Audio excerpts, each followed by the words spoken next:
Hi, welcome back to West Coast Geeks. I'm your host, Joaquin. How we doing, people? Well, if you're like me, you're getting hyped for the new Ravenloft book that's coming out. So I thought I would go back and look at some adventures that are great one-shots for either new DMs or players and DMs that are just basically new to Ravenloft. Ravenloft. That's the second time I've done that. Um, because not every not every adventure needs to be this drawn out epic campaign. Man, my tongue tied today. So I thought I would show you the created, and the created to me is probably like one of the best intro to Ravenloft because you can drop it in at any time and you're not committed to the Ravenloft campaign or anything. So your players can get a little feel for it, and as you as a DM, you can too. So the as you can see right here, so you can guess. So the created is basically a story about not necessarily a an evil Geppetto, but he does make a creation, and this creation, because it's Ravenloft, ends up turning against him. So, so this is Giuseppe's toy shop. So they give you a little layout of this. What I also like is not so much this map in particular. Like I would spread it out just a little bit more. It just seems too small, and I would like to have a little bit more space where you can move around, where it's just not just this cut off area. But for like new DMs, this is this is a great supplement right here. So if you're ever building a little village and you're wondering what to add to there, these give great ideas. So I'll kind of keep it here so you can look at it and you can pause the video and get some ideas. But like the one I liked was the knife grinder. I mean, when's the last time you walked into a village and somebody goes, "Hey, right over there, you see the knife grinder," or the fresh game market? That was another one I thought was interesting. An undertaker. Most villages, they just don't come out and say, "Hey, there's an undertaker," even though there's most likely the church provides that service. A spice merchant. All these little things that you can just help spice up your game. Also, this adventure is like 25 pages long. Ah, my bad. Like 30 pages long. We give you little maps and describe the creatures. So you're going to have to adjust all of these to 5th edition, but it shouldn't be that hard. Not that big of a deal. But the main villain is a little puppet, and they should have an image of him.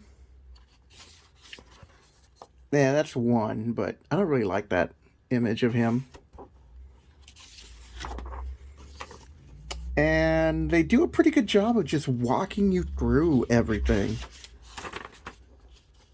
Let me find him, because I also want to go over the stats.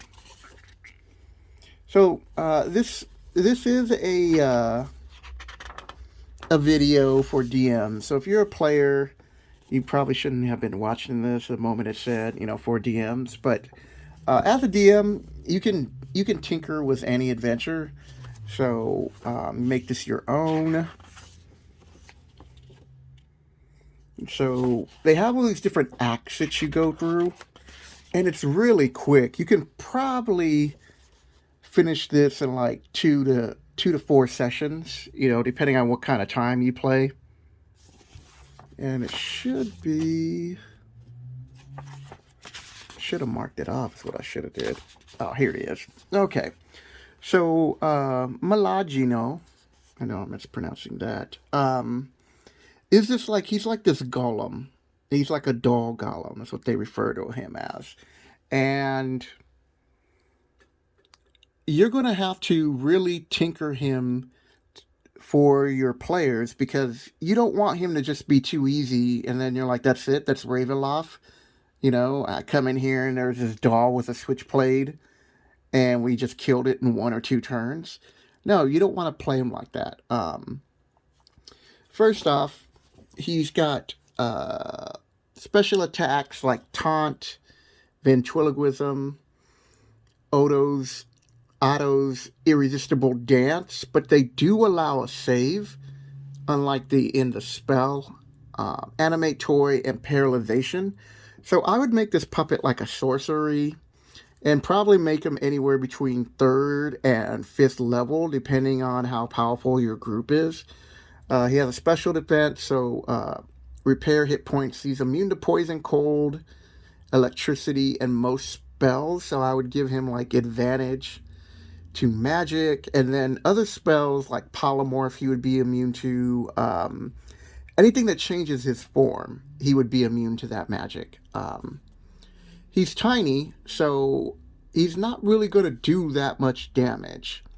The other thing is that they have as a special abilities to climb walls, and this is like 2nd edition, so they gave it an 85% chance. You know, just strip all that. He can climb walls. He can. They give his what he can be affected by, like, you know, of course, since he's a puppet, he's not going to like fire. Magic missiles, flaming spears, fireball. Spells with indirect effects such as web, wall of fog, darkness, they wouldn't affect him, right? So he should be able to have dark vision and be able to see. You should also be able to see in like magical darkness, so any of that shouldn't do anything to him. I don't know if they have warp wood in 5th edition, but if they do, they, you know, say that it inflicts damage, and he's somebody who's just going to annoy the characters, and the module gets into it where they explain what he wants to do because he can't leave the domain just like any of the little lords, nor can he possess a body. And so the adventure gets into that. Odier, I looked in the in my copy, I have the Domains of Dread, and it's such a small little place, it wasn't in here. So tomorrow, when I actually get Van Richten's Guide to Ravenloft, I'm going to see what lords were included, and I'll be doing videos about those lords that weren't included. So if you want to, you know, include those, and there's all these other box sets that came out. There's just so much source material. That's why I enjoy playing Ravenloft. All right, so back to the created.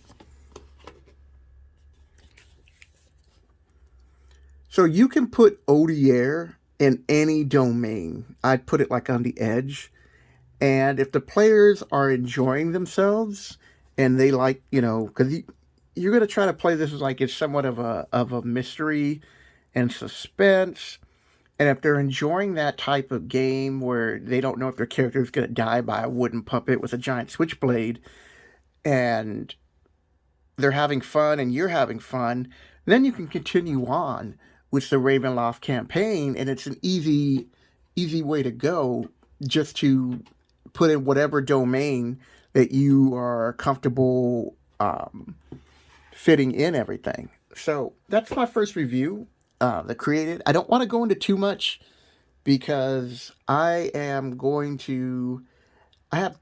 2 D&D groups currently going right now.